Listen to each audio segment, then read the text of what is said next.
سبحانك لا علم لنا إلا ما علمتنا إنك أنت العليم الحكيم ولا حول ولا قوة إلا بالله العلي العظيم رب اشرح لي صدري ويسر لي أمري واحلل عقدة من لساني يفقهوا قولي أما بعد قال الله تعالى في القرآن العظيم بعد أعوذ بالله من الشيطان الرجيم بسم الله الرحمن الرحيم شهر رمضان الذي أنزل فيه القرآن هدى للناس وبينات من الهدى والفرقان الآية شهر رمضان الذي أنزل فيه القرآن. Pada bulan Ramadan itu padanya diturunkan Al-Quran. Hudan linnas wa bayyinati minal huda wal furqan, yang menjadi petunjuk bagi sekalian manusia dan menjadi keterangan, menjelaskan segala petunjuk dan perbezaan bagi yang benar dan yang salah. Ayat itu merupakan salah satu daripada bukti ataupun kerja bagi Al-Quran. Al-Quran yang kita duk baca tiap-tiap hari ini, yang kita duk belajar, kita duk baca tiap-tiap hari ini, itulah Allah Ta'ala bagi jadi petunjuk, dan jadi untuk nak menunjuk nak menjelaskan petunjuk yang Allah Ta'ala bagi pada kita, supaya apa, Al-Quran ni dapat kita guna dalam kehidupan seharian kita, bukan sekadar kita tampal ataupun kita letak frame kaca-kaca di dinding ya, tapi si baca, sikit huruf pun si faham. Tu rugilah. Itulah function Al-Quran yang kita belajar, yang Allah Ta'ala bagikan pada kita. Jadi Alhamdulillah hari ini hari ke-15 nak kita berpuasa. Jadi berbaki lagi lebih kurang 15 ataupun 14 hari lagi kita nak meneruskan perjuangan untuk berpuasa ni. Rasa-rasa apa yang kita nak buat lagi dalam 15 hari ni? Adakah kita nak baca Al-Quran cukup satu hari satu juzuk, cukup 15 juzuk nak habis, nak khatamkan? Ataupun kita nak pergi jauh lah, nak pergi 15 buah masjid lagi, nak pergi berterawih?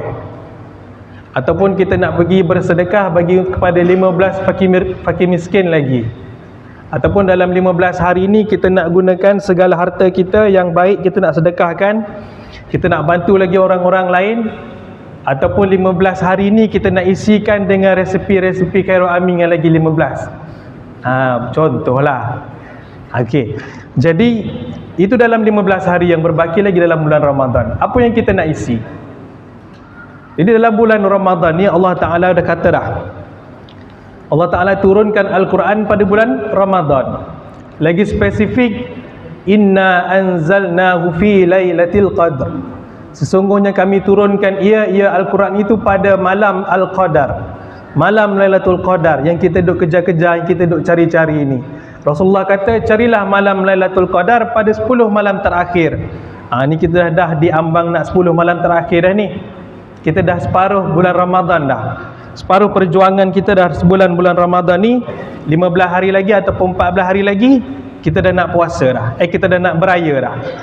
Macam mana? Adakah kita nak kejar, nak capai raya nanti?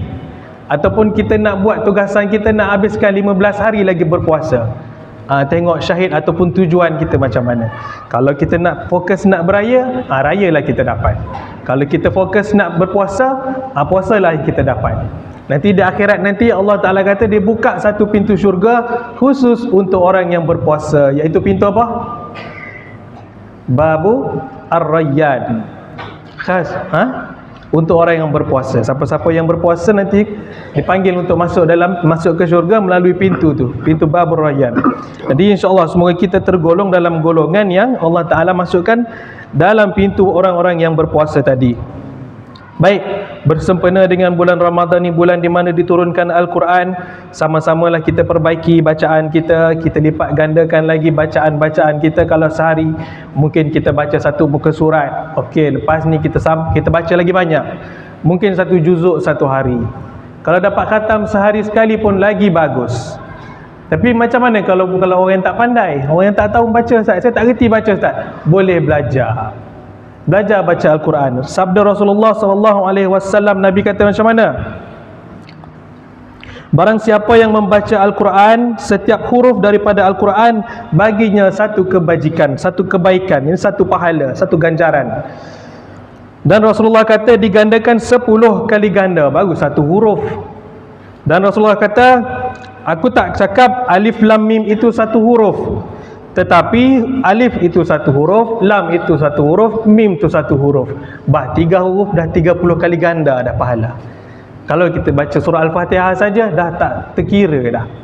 Dalam bulan Ramadan ni pula segala amalan kita Allah Ta'ala lipat gandakan ganjaran. Dah tadi dah 30 alif lam mim kita sebut. Lipat ganda Allah Ta'ala wallahu alam. Kita tak tahu sebanyak mana. Jadi dalam bulan Ramadan ni perbanyakkanlah kita baca Al-Quran, bersedekah. Saya nak sentuh sedikit tentang Al-Quran ni. Mungkin kita tak pandai nak baca Al-Quran. Mungkin kita tak boleh nak baca, nak kenal huruf pun tidak. Paling kurang dengarlah orang baca Quran. Tak dapat nak dengar juga, tengoklah Al-Quran. InsyaAllah ada pahala di sisi Allah Subhanahu Wa Taala. Lagi-lagi kalau orang yang belajar ni, dia bukan dapat satu pahala baca Quran saja, dapat 2 Nabi kata. Dapat pahala baca Quran, dapat pahala satu lagi belajar untuk nak baca Al-Quran. Jadi kalau kita bersungguh nak kejar apa yang Allah Ta'ala bagi dalam bulan Ramadan ni, insya-Allah kita dapat ganjaran kebaikannya, dapat kita bawa ke akhirat nanti.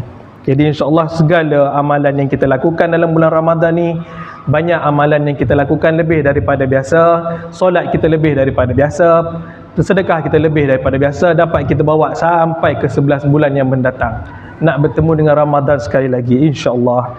Saya rasa cukup itu dulu sekadar untuk malam ni. Apa yang baik itu datang daripada Allah Subhanahu Wa Taala, dan yang kurang itu kelemahan daripada diri saya sendiri.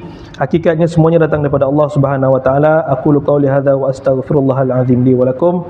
Wassalamualaikum warahmatullahi taala wabarakatuh.